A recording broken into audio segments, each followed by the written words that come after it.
vi snakker om rigtig mange ting. Ja, det er jo ikke fordi, jeg sådan går og lytter, når de løber forbi mit hus.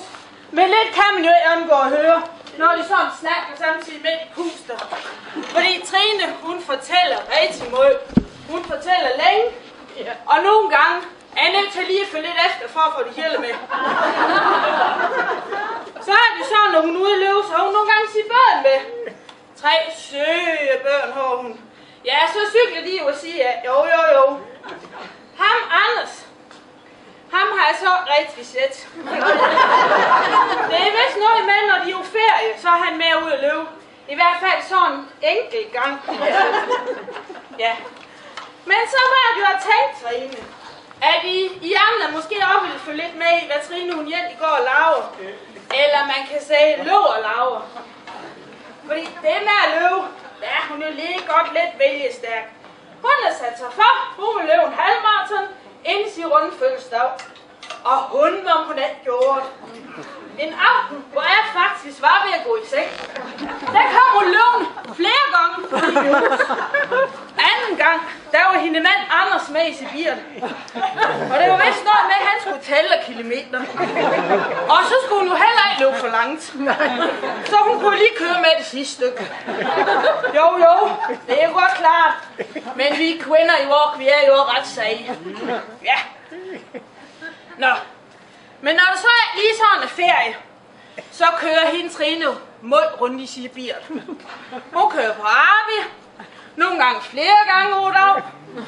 Ja, hun må være glad ved det. Men hun er ved så efterhånden blevet afdelingsleder. Og hun er ved at tage nogle kurser. Ja. Og så kører hun jo rundt med børn. Både til gymnastik og fodbold og spejder. Jeg har hørt hende fortælle, at datter hun vil til at tage dans. Ja, hun gør meget for de børn.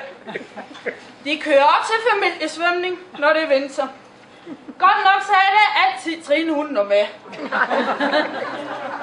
Nej, for hun bruger nemlig om meget tid over skole. Altså ikke kun der, hvor hun arbejder. Nej, derhen hvor børn de går. Hun er nemlig skolebestyrelsesformand. Jo, vi kvinder i vok, vi kan noget med titler. Og for det skal være løgn, så får hun også tid til at være sammen med sine veninder.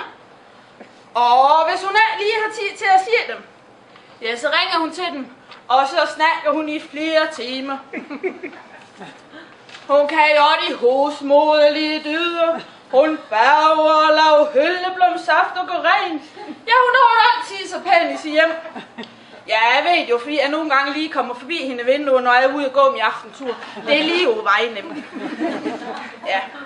Men selvom I nok kan høre, at hun er sådan lige frem gå og kære sig, så har hun alligevel overskud til at hjælpe sine venner. Jeg har hørt hende ringe og sige, at hun har i 3 timer en søndag, hvor hun ikke skulle noget.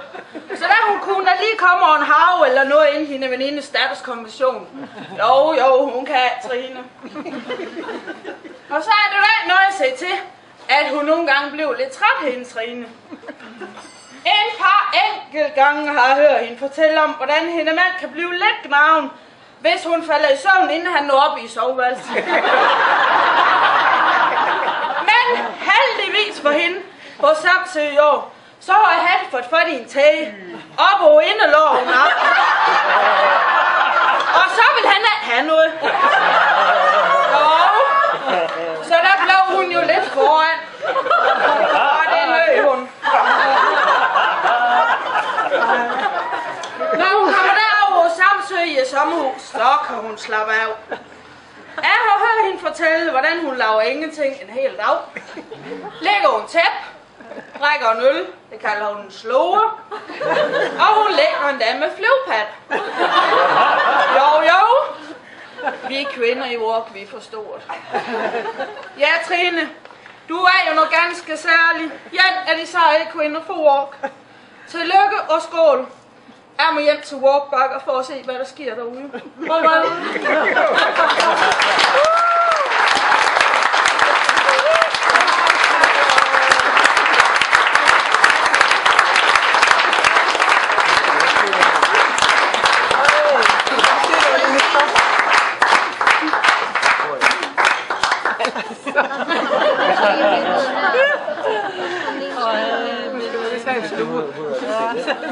Det er en sluger. Skal vi have en sluge?